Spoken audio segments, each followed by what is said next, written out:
Good news for all students. Now you can download our Phenomenal Institute app और कोई भी exam के लिए आप प्रिपेयर कर सकते हो, चाहे आप कौन से भी बोर्ड से हो, आईसीएसई, सीबीएसई या फिर कोई स्टेट बोर्ड्स, आप सारे ही क्लास के लिए प्रिपेयर कर पाओगे। या फिर कोई कम्पिटिटिव एग्ज़ाम हो, चाहे वो नीट हो, एआई ट्रिपल ई हो, जेई हो, आप सारे कम्पिटिटिव एग्ज़ाम के लिए यहाँ पे प्रिपेयर कर पाओगे। सीए, सीएमए से लेकर कोई भी गवर्नमेंट एग्ज़ाम्स, सब की प्रिपरेशन यहाँ पे होगी अब, राइट। बहुत सारे मॉक टेस्ट सीरीज़ हैं, लाइव क्लासेस हैं, लिंक डिस्क्रिप्शन बॉक्स में दे दिया गया है। जल्द से जल्द डाउनलोड कीजिए, पढ़ते रहिए, एंजॉय कीजिए, प्रिपेयर कीजिए, लाइफ में आगे बढ़े। Hello and welcome to my channel the phenomenal language with Suman. आज मैं लेके आ गया हूँ एक बहुत ही बेहतरीन lesson on Bonku Babu's friend by Satyajit रे।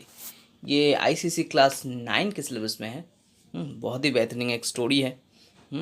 और यहाँ पे कुछ एलियन कनेक्शन भी हमको देखने का मिलेगा। सो एक साइंस फिक्शन के तौर पे हम इस स्टोरी को देख सकते हैं और बहुत ही मज़ेदार स्टोरी है। और मैं एक सीक्रेट सा बात बता दूँ, 2006-7 में करीबन एक फ़िल्म आया था कि 5-6 होगा, मुझे ठीक तरीके से याद नहीं। एक बॉलीवुड फिल्म आया था ऋतिक रोशन का, कोई मिल गया, है ना।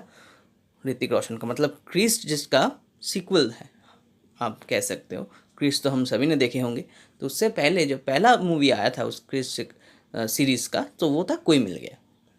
सो कोई मिल गया स्टोरी में भी एक ऐसे ही एलियन कनेक्शन हमें देखने को मिलता है। वहाँ पे जो एलियन आ जाता है उसको नाम दिया जाता है जादू। और ये जो जादू का कैरेक्टर है, और जिस तरह से जादू आकर ऋतिक रोशन के कैरेक्टर को इवॉल्व करता है, उसे लाइफ में आगे बढ़ने की प्रेरणा देता है, वो काफ़ी हद तक इस स्टोरी से इंस्पायर्ड है। बोंगू बाबूस फ्रेंड स्टोरी से ही वो काफ़ी हद तक इंस्पायर्ड है, ये हम बोल सकते हैं। स्टोरी जानने के बाद हमें और ज़्यादा मालूम पड़ेगा इस बारे में। तो खैर स्टोरी शुरू करते हैं। तो बोंकू बाबू जो है बहुत ही सीधा साधा सा एक आदमी है। वो तो बंगाली है, वैसे सत्यजीत रे ने लिखा है, वो खुद भी बंगाली थे। तो बोंकू बाबू का कैरेक्टर भी यहाँ पे बंगाली है। यहाँ पे जो भी लोकेशन हमें देखने को मिलेगा सब बंगाल का लोकेशन है, इसलिए। तो खैर बोंकू बाबू बहुत ही सीधे साधे सा एक टीचर है जो ज्योग्राफी और बंगाली पढ़ाते हैं। और उनका जो स्कूल है, स्कूल का नाम है काकुरगाछी विलेज प्राइमरी स्कूल। तो एक प्राइमरी स्कूल में ज्योग्राफी बंगाली पढ़ाने वाला बहुत ही सीधा साधा सा आदमी है हमारे बोंकू बाबू। और सीधे साधे आदमी की लाइफ कभी सीधा साधा नहीं होता, क्योंकि दूसरे लोग सीधे साधे आदमी को हमेशा चाहते कि उनको अनाप शनाप कुछ बोल दे, या फिर उनको किसी तरह से बेवकूफ़ बनाए, उनका मजाक उड़ाए। ये सारी चीज़ चलती रहते हैं। आप लोगों ने भी स्कूल में देखा ही होगा, कोई टीचर अगर बहुत से मतलब जेंटल हैं तो उनके ऊपर स्टूडेंट्स थोड़ा हावी हो जाते हैं। स्टूडेंट्स उनको चिढ़ाते हैं, गलत नाम से पुकारते हैं। तो ऐसे ही चीज़ हमारे बोंकू बाबू के साथ भी होता है। हर एक दिन वो मतलब कह सकते हो एक तरीके से बुलीड होते हैं अपने स्टूडेंट के द्वारा। सो ऐसे ही कोई कोई स्टूडेंट उनका कार्टून बना के ब्लैक बोर्ड में रख देता है, कोई उनके चेयर में ग्लू लगा देता है।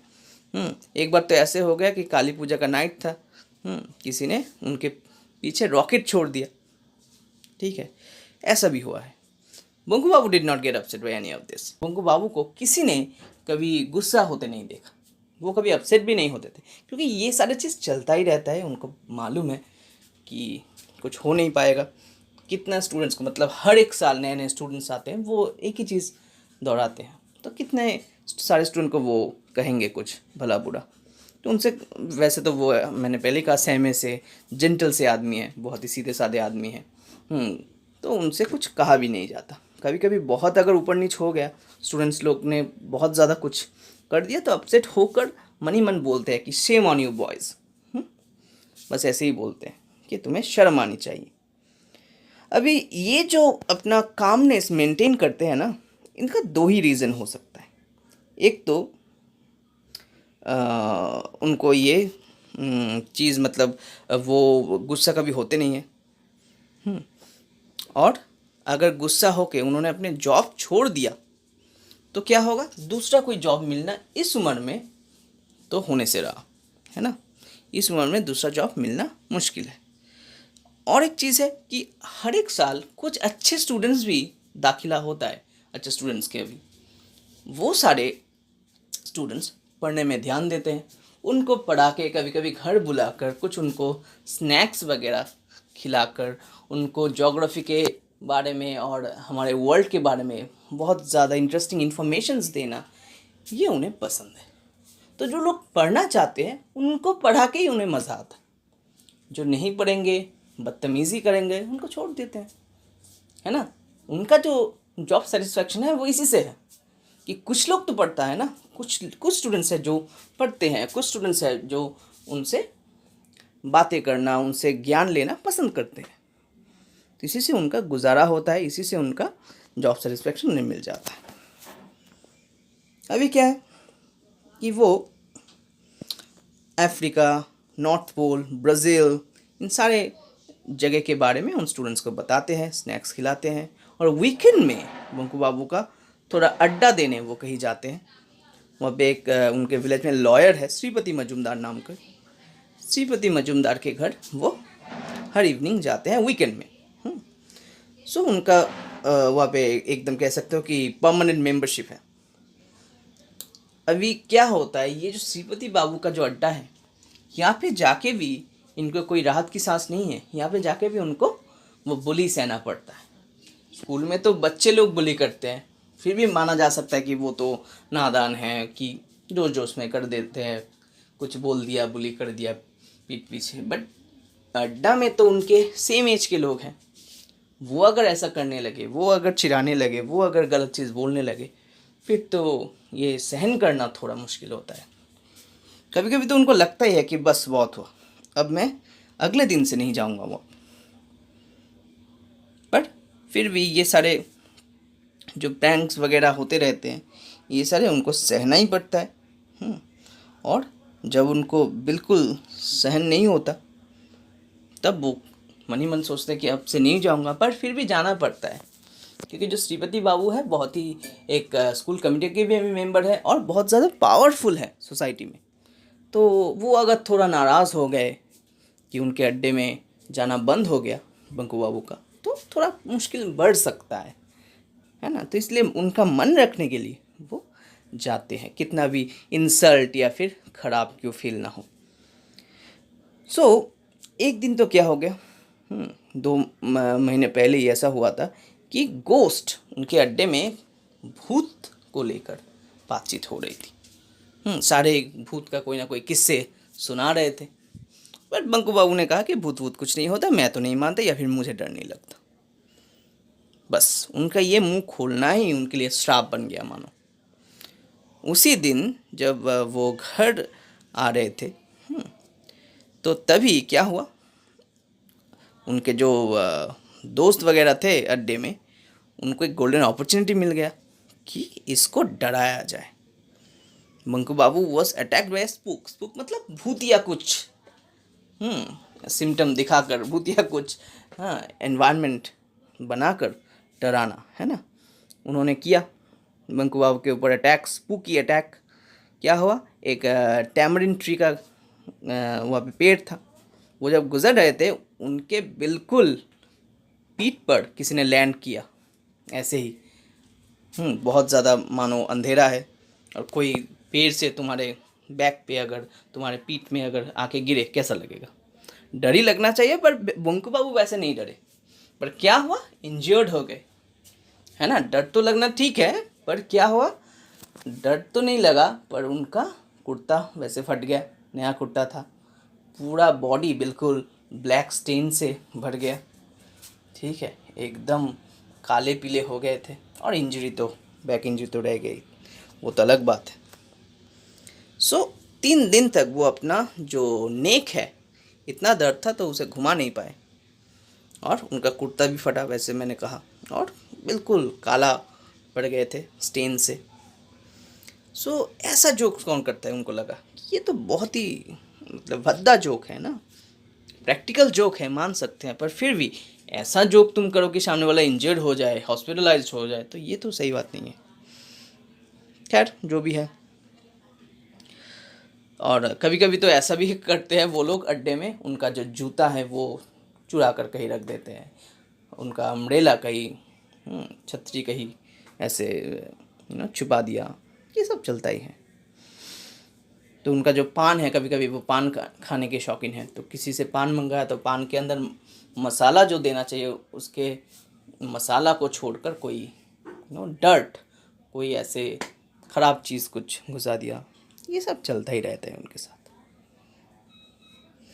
तो कभी कभी सोचते हैं कि ना आऊँ, पर फिर लगता है नहीं, श्रीपति बाबू गुस्सा हो जाएंगे। और श्रीपति बाबू भी चाहते हैं कि बंकू बाबू रोज़ आए, क्योंकि कोई ना कोई तो अड्डे में होना चाहिए जिनके एक्सपेंस में वो लोग मज़े कर पाए, है ना। हर एक ग्रुप में ऐसा कोई होता है जिसको चिढ़ा के, जिसको कुछ कह के, जिसको बुली करके हमें मज़ा आता है। हम मजाक उड़ाना चाहते हैं उस बंदे की या बंदे की। तो वही चीज़ है कि बंकू बाबू को वहाँ पे, मतलब उनका डिमांड है, वैसे ऐसा नहीं है डिमांड नहीं है, डिमांड है, पर मजाक उड़ाने के लिए। So on one particular day the topic of conversation was space. एक दिन ऐसे ही ये लोग स्पेस के बारे में बात कर रहे थे, महाकाश, स्पेस। तो स्पेस ट्रैवल के बारे में बातचीत हो रही थी। तो जब सनसेट होने वाला था तो नॉर्दर्न स्काई में किसी ने देखा था कि कुछ ऐसा ही स्पेसशिप जाने का कुछ साइन या कुछ दिखा था। किसी रशियन सैटेलाइट खोट का या फिर फोर्स का ऐसा कुछ होगा, उनको लगा, नाम उनको ठीक से पता नहीं है। तो लगा कि कुछ सैटेलाइट वगैरह उन्होंने भेजे होंगे, और उनका कुछ सैटेलाइट जब जाता है, रॉकेट जब जाता है, कुछ धुआं छोड़ते हुए जाता है ना, तो स्काई में दिखता है, आकाश में दिखता है कि कुछ शायद जा रहा है या फिर कुछ साइन सिम्बॉल्स दिखता है ना। तो वैसे ही एक सैटेलाइट रशिया ने लॉन्च किया था हाल ही में। तो वो सैटेलाइट 400 माइल ऊपर पृथ्वी से घूमेगा और वहाँ से इंफॉर्मेशन भेजेगा हमारे अर्थ में। सो उस इवनिंग बंकू बाबू ने फर्स्ट ये स्पॉट आउट किया था, और बंकू बाबू ने अपने जो मित्र है नीदू बाबू को ये बात बताई कि देखो ये स्पेसशिप यहाँ से जा रहा है या फिर जाने वाला है, तो ये चीज़ है। अभी नीदू बाबू क्या है, दूसरों का क्रेडिट लेना बहुत अच्छे से जानते। उन्होंने क्या किया, उन्होंने अगले ही दिन जब वो अड्डे में गए, अपने ग्रुप में जाके उन्होंने ढिंढोरा पीट दिया कि मैंने पहले ये स्पेसशिप देखा था। मैंने बंकू बाबू को दिखाया ये स्पेसशिप, मतलब बिल्कुल उल्टा बोल दिया। बंकू बाबू ने सोचा कि शायद लोग मुझे कहेंगे कि मैंने स्पॉट आउट किया था, वाहवाही देंगे, पर बिल्कुल उल्टा हो गया। नीतू बाबू पहले से ही जाके बोल दिए थे कि मैंने ये चीज़ देखा था। फिर भी बंकू बाबू ने कुछ रिएक्ट नहीं किया, ठीक है माँ चलो जाने दो, छोटी सी बात है, किसी ने भी देखा हो, क्या फ़र्क पड़ता है।